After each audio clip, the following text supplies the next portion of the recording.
सुभाष घई ने अपने whistling woods institute में रखा एक इवेंट जहां आए Bollywood stars like Vidya Balan, Rekha and Hansal Mehta.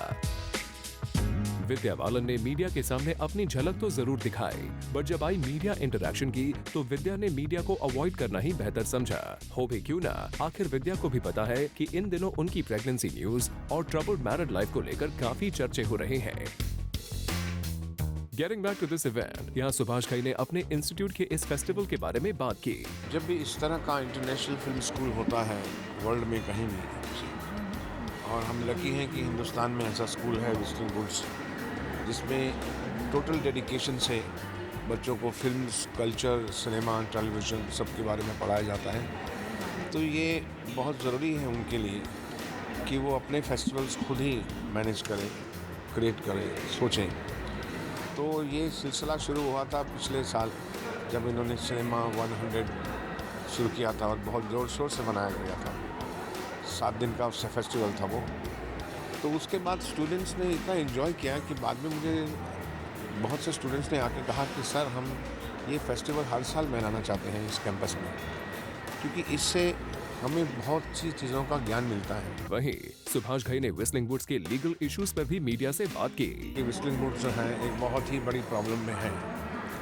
14 साल पहले उन्होंने व्हिस्लिंग वुड्स के लिए फिल्म सिटी में जगह दी 20 एकड़, और 14 साल के बाद वो हमको कहते हैं कि आपने अभी बहुत पैसा लगा दिया है, पूरी ज़िंदगी की कमाई लगा दी, अब आप जाइए। अगर ये कांग्रेस की गवर्नेंस है, यदि 3 गवर्नमेंट चेंज हो गई, उसके बाद हमें कहते रहे कि आप पार्टनर्स हैं, आप कैरी ऑन कीजिए, पैसा खर्चा कीजिए, इसको बढ़ाइए।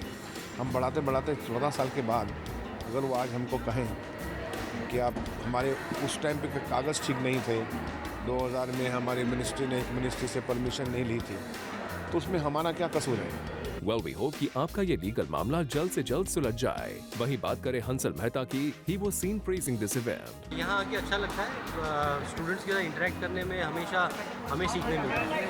हम जब लोगों के सवालों के जवाब देते हैं तो हमें कुछ नया सीखने मिलता है। हमारे जवाबों से ही हमें सीखने मिलता है कि भाई हम शायद इन चीज़ों के बारे में, इन पहलुओं के बारे में सोचा नहीं था, तो बहुत एनर्जी मिलती है। वहीं पॉलिटिक्स की बात करें तो Hansal Mehta was not so happy with the current political leader selected as the prime minister, and these days Hansal Mehta was tweeting as well, जहां वो अपनी नाराजगी जाहिर कर रहे थे। इसी पर हमने उनसे पूछा सवाल कि किस बात की है उन्हें नाराजगी।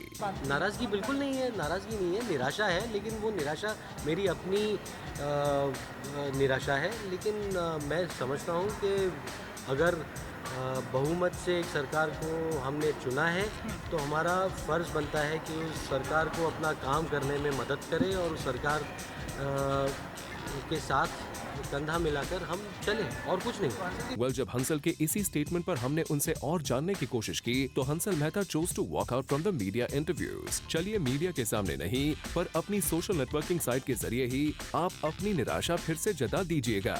For Abhishek Singh, Zoom, Mumbai.